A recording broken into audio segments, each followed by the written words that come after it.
Up with KREM begins now.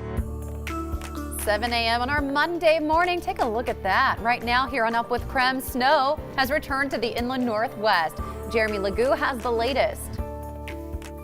And speaking of the latest, take a look at the roads. I was just trying to decide if that truck was driving on one, and the answer is yes. It is just white because it's covered in snow.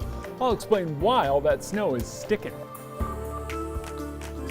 I'm live at the Spokane Arena this morning, the site of a mass vaccination site here in Spokane. I'll tell you who is eligible and how you can sign up to get an appointment to receive your dose.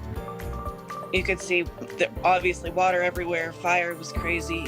You could see our cups like floating down the street. About 1 year ago, a fire in downtown Coeur d'Alene destroyed 5 businesses. And this was only a few weeks before small business owners took a hit with the pandemic. But now they're making a comeback.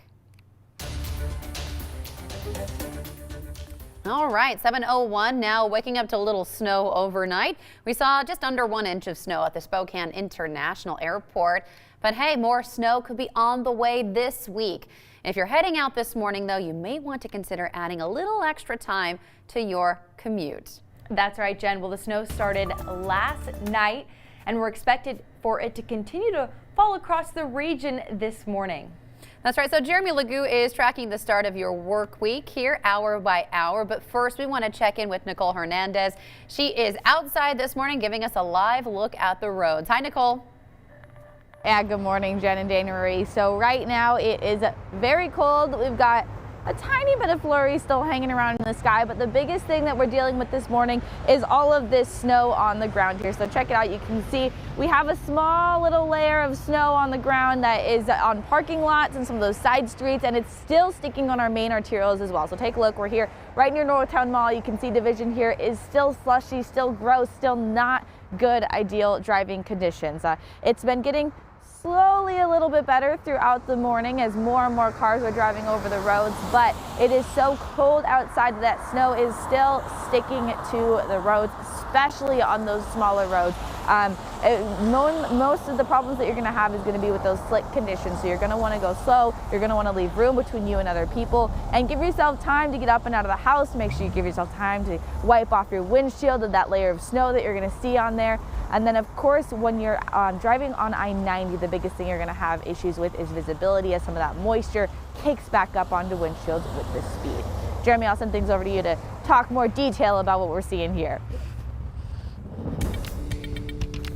Well, Nicole pretty much got it. It is really just kind of snowy out there, and you can see it on some of the roads, and it's all about those temperatures. Over the weekend, we dropped down to 15 degrees. That's the coldest we've been since all the way back in October, and that cold set the stage. It allowed the ground to freeze, and when the ground gets cold enough, it doesn't take much snow to stick to it.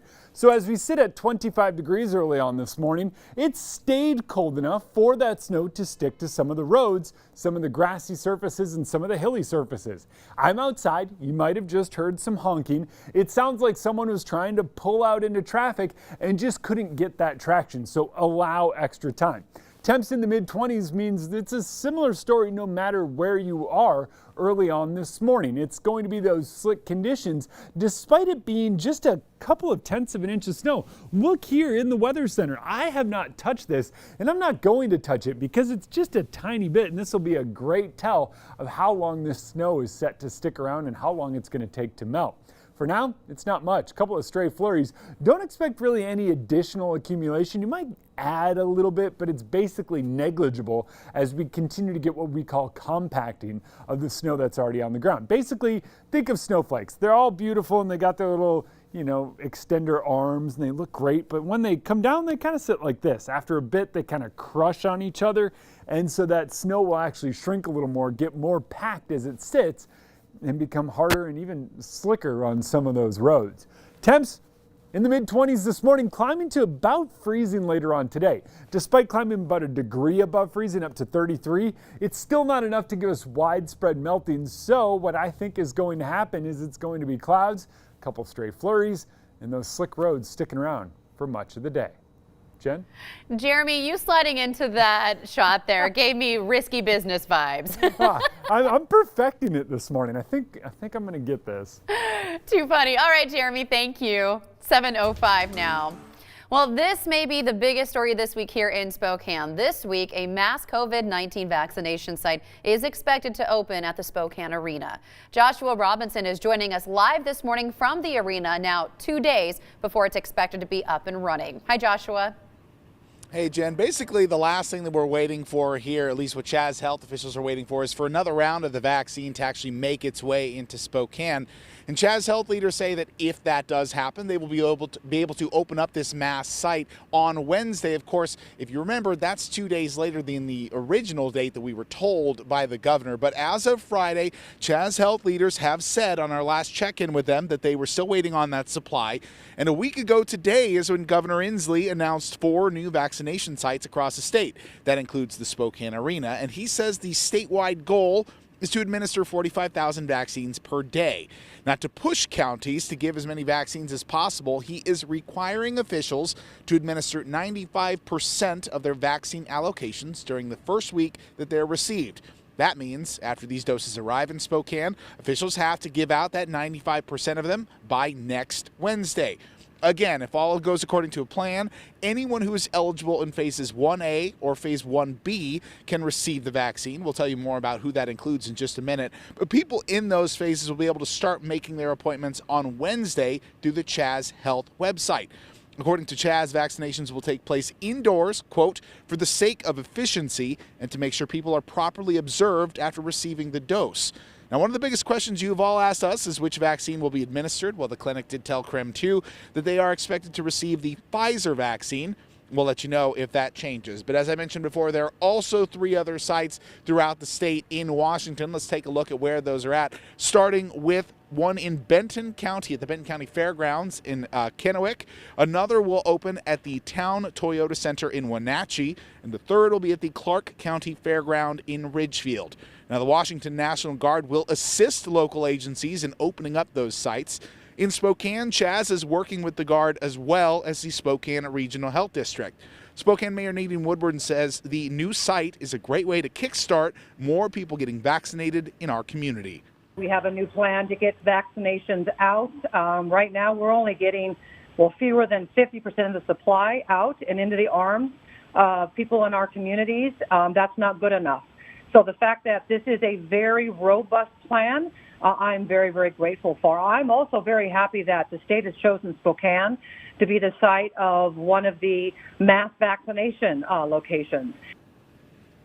All right, now, as I promised, we're going to talk about who gets the vaccine. We're still in phase 1 of the rollout plan, and phase 1 includes a number of eligible recipients. It includes anyone over 65 years old, anyone who is 50 years old or older who lives in a multi-generational household. It also includes high-risk critical workers, like people who work in grocery stores, teachers, childcare, anyone in the prison jail system, public transit workers, agricultural workers, and law enforcement, to name a few. Also, anyone 16 and older with underlying health conditions, and people in congregated living settings, along with people who are experiencing homelessness. If you or someone you know falls under any of these categories, you can make an appointment on Wednesday to get vaccinated. Just a reminder, there is no walk-up appointments available. You must make an appointment before coming to the arena on the Chaz Health website. Of course, as these vaccines get underway, all of Eastern Washington, in fact, all of Washington state, are still in phase 1 of Governor Inslee's latest reopening plan. As we take a look at what that data means, that means we're going to remain in phase 1 until at least Monday, February 1st. Now, county officials are looking for progress in 4 different areas before we can move on. Those areas include a 10% drop in both case numbers and hospitalizations over a 2-week stretch. ICU occupancy has to drop below 90% for a week, and test positivity rate needs to fall below 10% for 1 full week. Now, as recently as Friday, January 15th, the East region met 3 of those benchmarks.